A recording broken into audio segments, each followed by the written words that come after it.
আসসালামু আলাইকুম রহমতুল্লাহ। আশা করি আপনারা সব ভালো আছেন।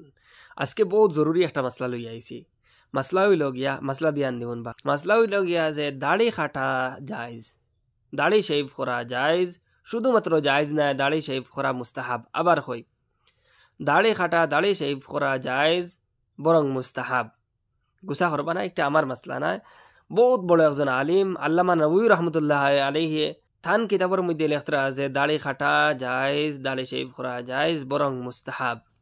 খার লাগি থান কিতাবের মধ্যে লেখরা যদি কোনো মহিলার দাড়ি উঠি যায় তাইর লাগি এই দাড়ি কাটা জায়েজ বরং মুস্তাহাব।